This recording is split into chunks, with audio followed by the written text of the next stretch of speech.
KBO Breeze. I have the orange variant. It does come in black as well, which is pretty slick looking. It's all black for the most part, except for the logo.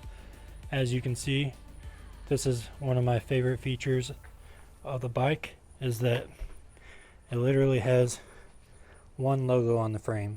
Well, there's one on the other side too, but that's it. And it does have a logo back here on the back of the seat. But that's the only branding on this bike. To me, that's something that really stands out. And this orange color is very beautiful. It's got a metallic look if you get close to it. I don't know if it'll pick it up on camera, but that paint right there is just sparkling in the sunlight.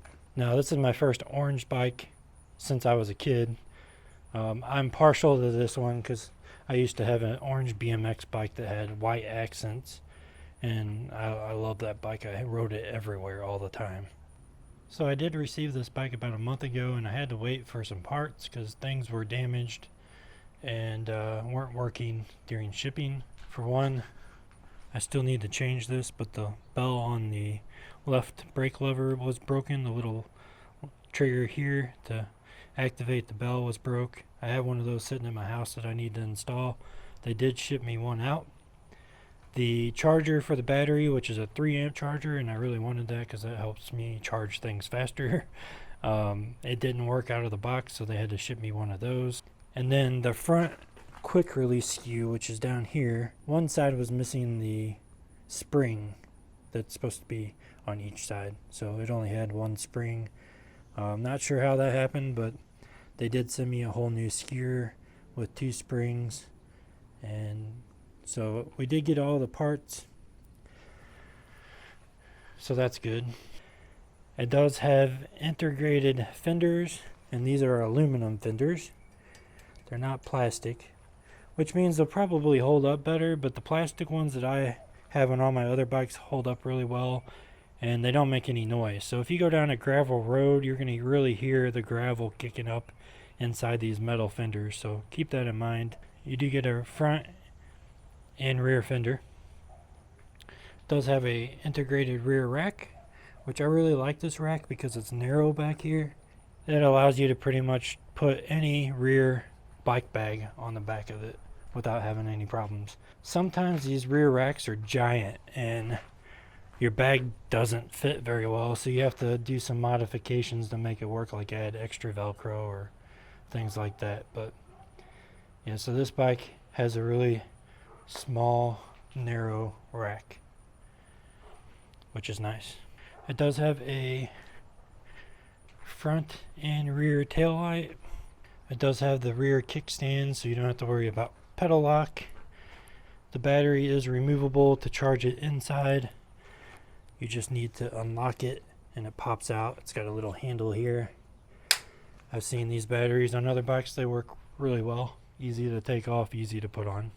It does have front suspension with a preload adjustment and a tensioning adjustment, so you can adjust how springy it is and how long it takes for it to come back up.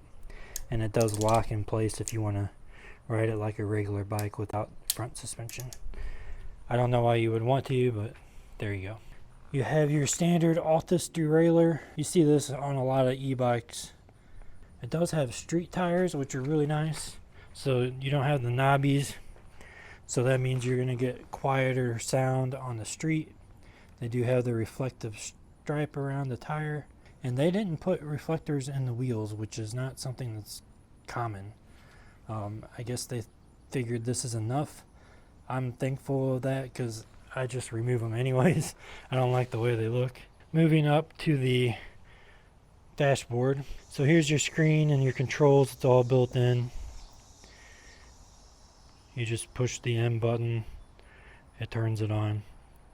Now it does have a battery meter, your miles per hour, your mileage.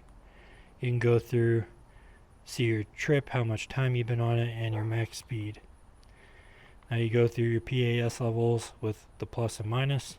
At 0, the throttle does not work,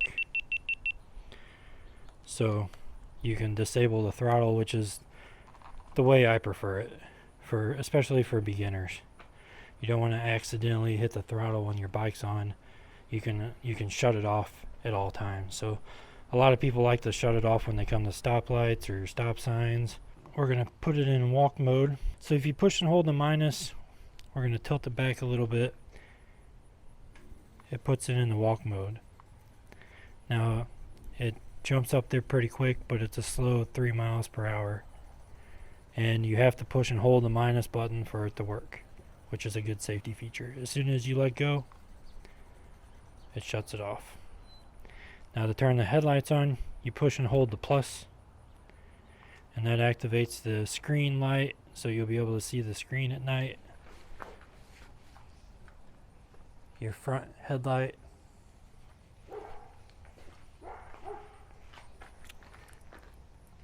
And your tail light. It does have Tektro Aries brakes. They are mechanical, but they work very well. This one over here, to make adjustments on it, they kind of have the bolt in an odd spot, so you probably need a pretty long and rounded Allen key to make adjustments on this bike. But just so you're aware, that is the case. It is pretty hard to adjust that back brake for some people. Now it doesn't have an adjustable stem. It stays in one place. A lot of bikes are putting adjustable stems so you can raise the handlebars up if you want to. You can purchase those pretty cheap on Amazon if you're interested in getting that. Here's your 7-speed SIS index Shimano shifter. You push down to go up a gear, and you hit the lever to go down. And then you have your twist throttle here. You just twist it to go, or put it in a pedal assist mode and pedal the bike. Now I talk to a lot of people, a lot of new e-bikers, people that don't ride them all the time, and I'm talking brand new, have maybe ridden one once, or some have never ridden them at all. They don't always know what the PAS numbers are and how it works, so every time you go up a level on the pedal assist, you're going to get faster speed, probably more torque. It's going to be a little bit more zippy, and it's always good when you're brand new. Start at 0, get on the bike, pedal, move your way up, get comfortable. And is it easier to see it with the light on? It might be. Get comfortable and just take your time when you're learning.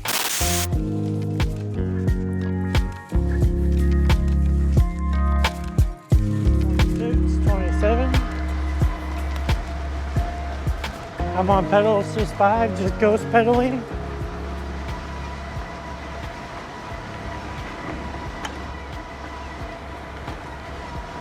Going down a little bit of a hill, but looks like top speed is 26 miles an hour on PAS 5.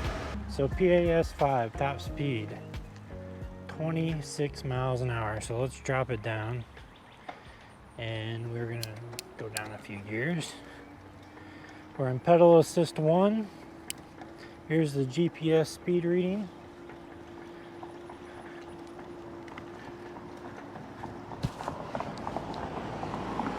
And I'm doing about 10 miles an hour in PAS 1. PAS 2.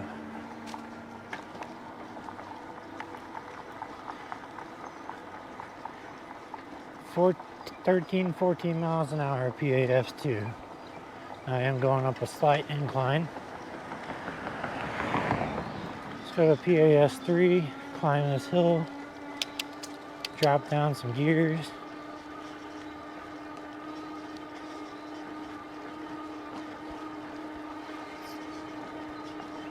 Get up here on flat ground, get a good reading for PAS 3.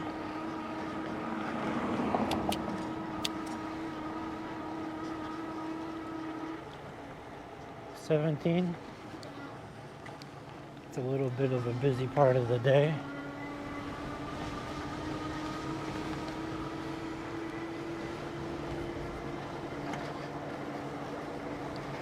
We're looking at about 18 miles an hour PAS 3.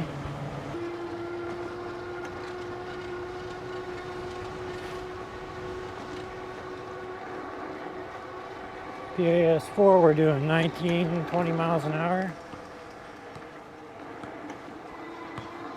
So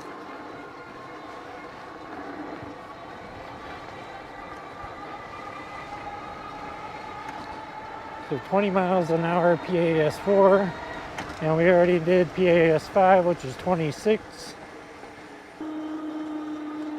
Now there are a few negatives about this bike that I'm going to tell you about. You would think that they would go through quality control more than once, especially when they're sending it out to somebody that's going to make a video about it.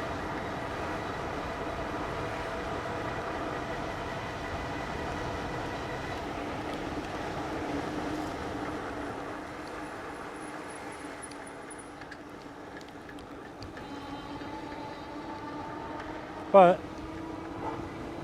I don't feel like they had any quality control on this bike at all. If they did, it was minimal. And I'll tell you about some of the things that were wrong with it while we're riding. So first off, I still haven't replaced the lever yet. The bell lever here is broken off. It came like that from the factory. KBO did send me out a new lever to put on here. I just have to get around to doing it. It's not a necessity. The charger that came with the bike was completely dead. They had me test it and send in a couple videos. They did send me out a new charger, separate shipment. And the front skew for the quick release on the front wheel.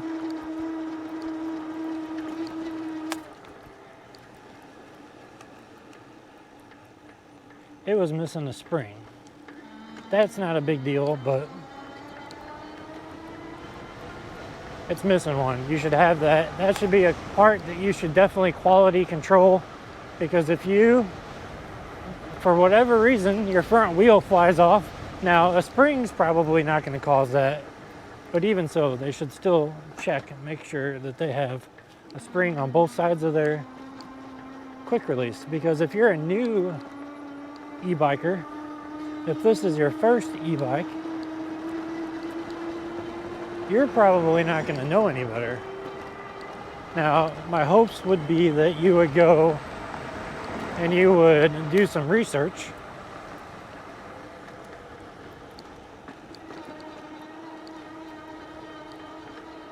But I know everybody doesn't have time for that.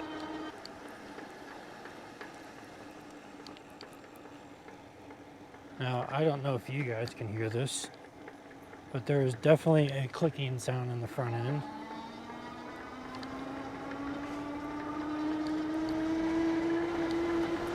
I don't know what that is, but I have not diagnosed it yet. Now, the front forks are also don't have a lot of travel. I have bottomed it out a few times. I think I finally have it adjusted in the proper tension so that it's not going to bottom out all the time. But from the factory, it was incredibly loose. You sit on the bike, the shocks would compress immediately, and anytime you hit a bump, you would hear a knocking sound every time that happened. Now, this is something that you should always do before you go out on your bike, is to thoroughly inspect the bike. Make sure that there's nothing wrong. Make sure all your bolts are screwed in good. If you want to go to the extreme, then take your bolts off and put Loctite on them.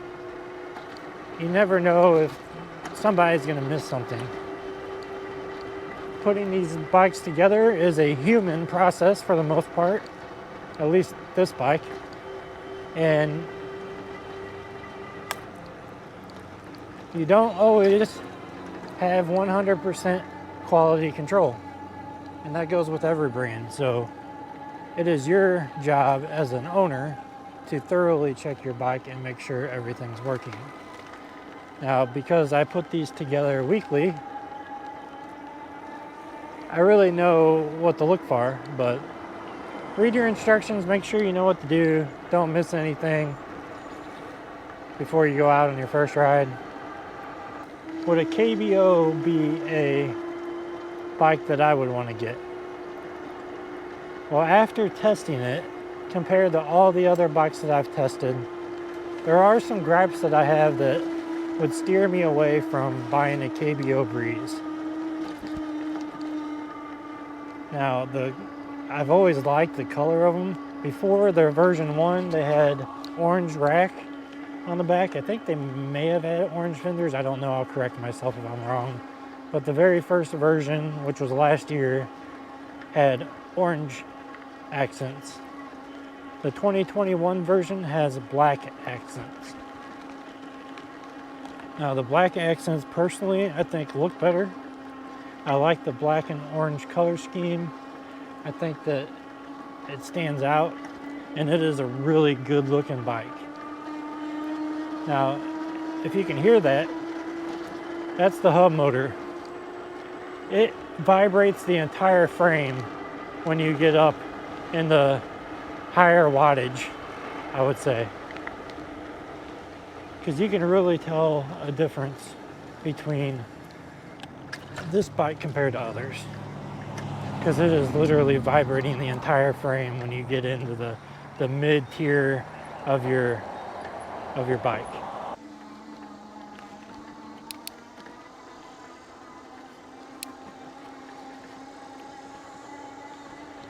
Well, yeah, I think it's a decent bike for the but they got to get that price down. $1,500, and it doesn't even have hydraulic brakes. It doesn't have anything out of the ordinary compared to other bikes at lower prices. I would say it's $400 or $500 too expensive for this. Now, don't get me wrong, it's a great bike. I know there are a lot of people that love the KBO bike. I know there are a lot of people that own them. And I know there are a lot of people that are happy with them.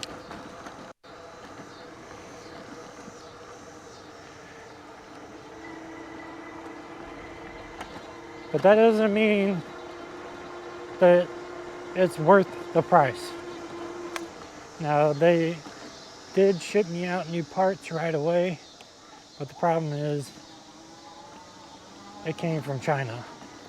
So it took 3 weeks to get here. If you are a new customer, you just bought this bike, and you have 3 things right off the bat that are not working properly. One of them that would hinder you from riding your bike, the 3-amp charger. And it takes 3 weeks to get replacement parts. Well, you're down for 3 weeks. You don't get to ride your new bike. So keep that in mind. Now, that happens with all manufacturers, but a lot of the ones that I've worked with in the past have gotten me parts way sooner than 3 weeks. But no, for $1,500, I would not buy this bike. And that's my honest opinion. But they either got to offer a coupon code, some kind of discount, a Christmas special when that comes around, because I am not going to recommend this bike to anybody at $1,500. It may be a premium bike in the sense that it comes with nice upgraded street tires, nice ergo leather grips, a nice screen, suspension and a rear rack and fenders. Now, I did just do a live stream a few days ago. It was my first live stream, and we went over a lot of things. And I haven't necessarily posted this on an actual video, but I am selling my Rideal because I'm getting a new bike, one that I think you're going to find incredibly special. And I'm getting 2 very popular bikes that will match up fairly well together. And we'll be able to do some reviews comparing the 2. Now, that'll be, one of the bikes should be here at the end of this month or early next month, and the other one should be here late August, early September. I will definitely show you those in an upcoming video.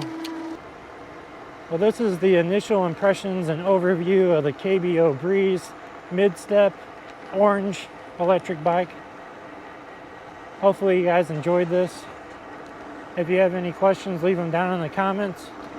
If you have any opinions, leave it down in the comments. Let me know what you guys think. If you own the KBO Breeze, let me know your feedback as far as how KBO is to work with, how your bike's doing. I know there's some people out there that have owned this bike over a year now. And if you like this video, hit that like button and subscribe.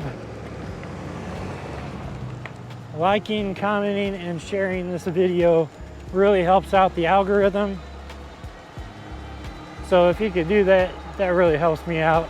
I got a few more cool products that I'm going to review for both bikes and PEVs. I got an electric skateboard in this week. That's going to be an interesting video. And I got a lot more coming, so hit that subscribe button, turn on that bell so you can be notified when I upload a video.